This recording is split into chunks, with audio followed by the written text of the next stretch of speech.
வணக்கம். ஆகாஷவாணி.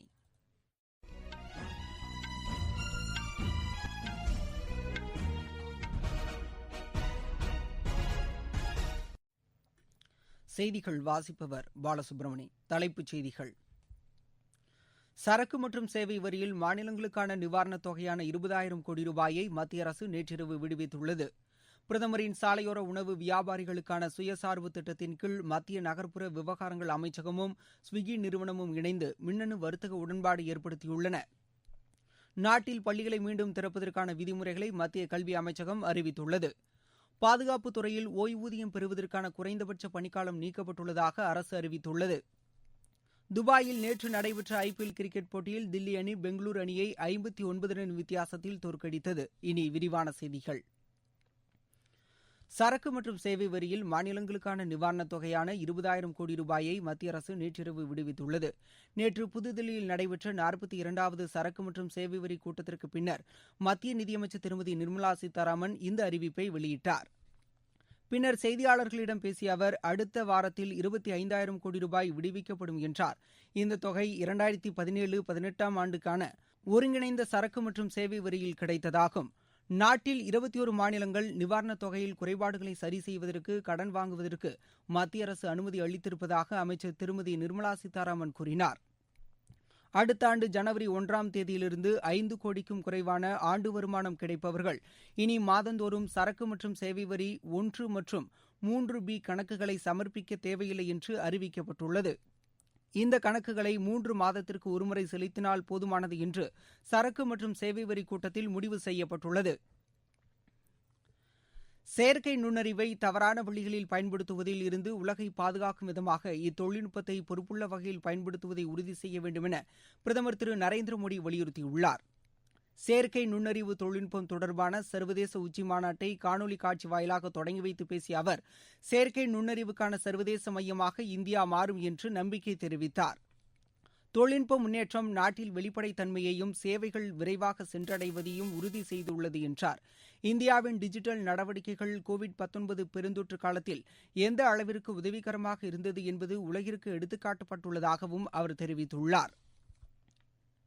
புதிய கல்விக் கொள்கை தொழில்நுட்பம் சார்ந்த கற்றல் முறையை அறிமுகப்படுத்தியிருப்பதாகவும், செயற்கை நுண்ணறிவு தொடர்பான பயிற்சியை இதுவரை நாடு முழுவதும் உள்ள 11,000 மாணவர்கள் முடித்திருப்பதாகவும் அவர் தெரிவித்தார்.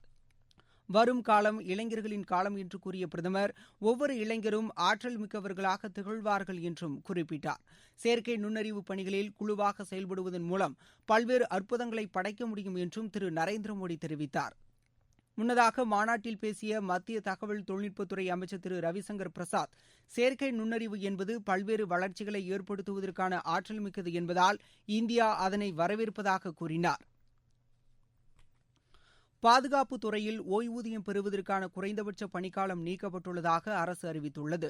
சென்ற ஆண்டு அக்டோபர் 1ஆம் தேதியிலிருந்து இந்த நடைமுறை செயல்படுத்தப்படும். ஏற்கனவே உள்ள நடைமுறையின்படி குறைந்தபட்சம் 7 ஆண்டுகள் பாதுகாப்புத் துறையில் பணியாற்றினால் மட்டுமே ஓய்வூதியம் வழங்கப்பட்டு வந்தது.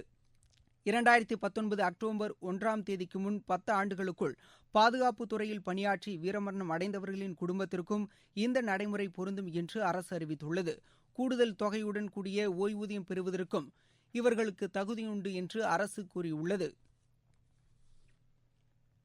பிரதமரின் சாலையோர உணவு வியாபாரிகளுக்கான சுயசார்பு திட்டத்தின் கீழ் மத்திய நகர்ப்புற விவகாரங்கள் அமைச்சகமும் ஸ்விக்கி நிறுவனமும் இணைந்து மின்னணு வர்த்தக உடன்பாடு ஏற்படுத்தியுள்ளன.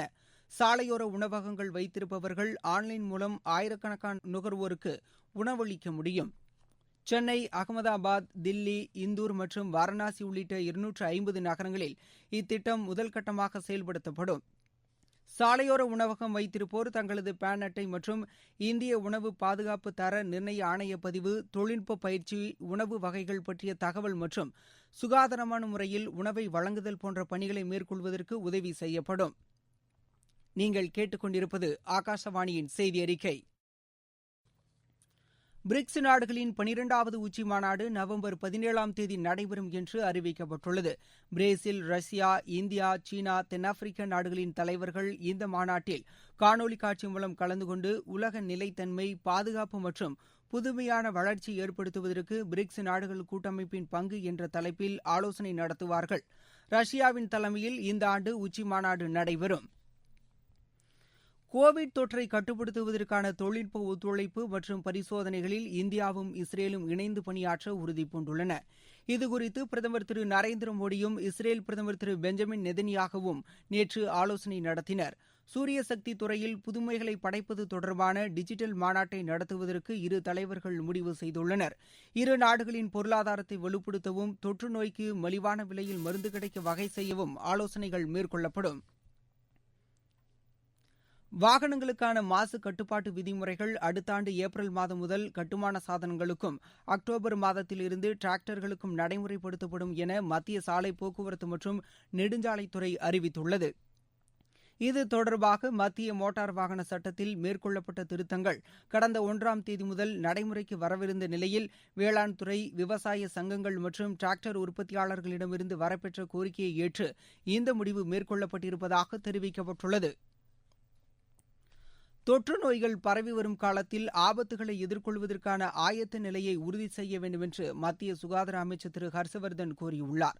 உலக சுகாதார அமைப்பின் செயற்குழு சிறப்பு கூட்டத்தில் காணொலி காட்சி மூலம் கலந்து கொண்டு பேசிய அவர், உலகம் முழுவதும் உள்ள நாடுகளுடன் ஒத்துழைப்பு ஏற்படுத்தி மருத்துவ பரிசோதனைகளை மேற்கொள்வதற்கும் தடுப்பு மருந்து தயாரிப்பதற்கும் நடவடிக்கை எடுக்கப்பட வேண்டும் என தெரிவித்தார்.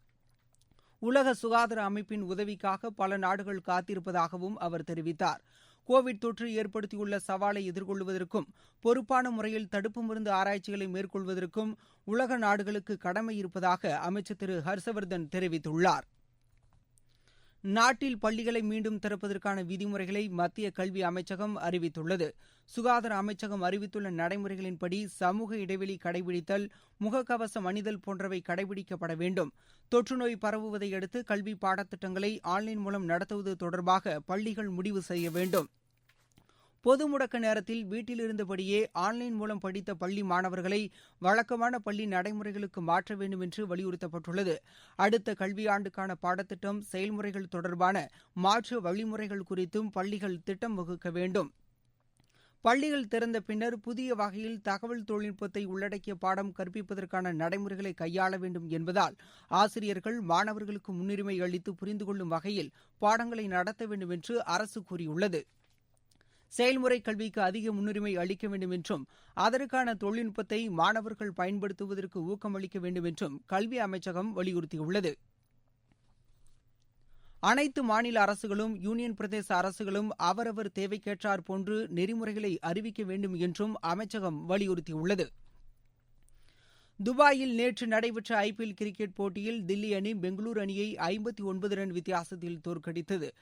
டாஸ் வென்ற பெங்களூரு அணி முதலில் பந்து வீச தீர்மானித்தது. முதலில் களமிறங்கிய டெல்லி அணி நிர்ணயிக்கப்பட்ட 20 ஓவரில் 4 விக்கெட் இழப்பிற்கு 196 ரன் எடுத்தது. 197 ரன் எடுத்தால் வெற்றி என்ற இலக்குடன் களமிறங்கிய பெங்களூரு அணி 9 விக்கெட் இழப்பிற்கு 137 ரன் மட்டுமே எடுத்தது. அபுதாபியில் இன்று நடைபெறும் ஆட்டத்தில் மும்பை அணி ராஜஸ்தான் அணியை எதிர்கொள்கிறது. மீண்டும் தலைப்புச் செய்திகள். சரக்கு மற்றும் சேவை வரியில் மாநிலங்களுக்கான நிவாரணத் தொகையான 20,000 கோடி ரூபாயை மத்திய அரசு நேற்றிரவு விடுவித்துள்ளது. பிரதமரின் சாலையோர உணவு வியாபாரிகளுக்கான சுயசார்பு திட்டத்தின் கீழ் மத்திய நகர்ப்புற விவகாரங்கள் அமைச்சகமும் ஸ்விக்கி நிறுவனமும் இணைந்து மின்னணு வர்த்தக உடன்பாடு ஏற்படுத்தியுள்ளன. நாட்டில் பள்ளிகளை மீண்டும் திறப்பதற்கான விதிமுறைகளை மத்திய கல்வி அமைச்சகம் அறிவித்துள்ளது. பாதுகாப்பு துறையில் ஓய்வூதியம் பெறுவதற்கான குறைந்தபட்ச பணிக்காலம் நீக்கப்பட்டுள்ளதாக அரசு அறிவித்துள்ளது. தொற்று நோய்கள் பரவி வரும் காலத்தில் ஆபத்துகளை எதிர்கொள்வதற்கான ஆயத்த நிலையை உறுதி செய்ய வேண்டும் என்று மத்திய சுகாதார அமைச்சர் திரு ஹர்ஷவர்தன் கூறியுள்ளார். துபாயில் நேற்று நடைபெற்ற IPL கிரிக்கெட் போட்டியில் தில்லி அணி பெங்களூரு அணியை 59 ரன் வித்தியாசத்தில் தோற்கடித்தது. இத்துடன் இந்த செய்தி அறிக்கை நிறைவடைந்தது.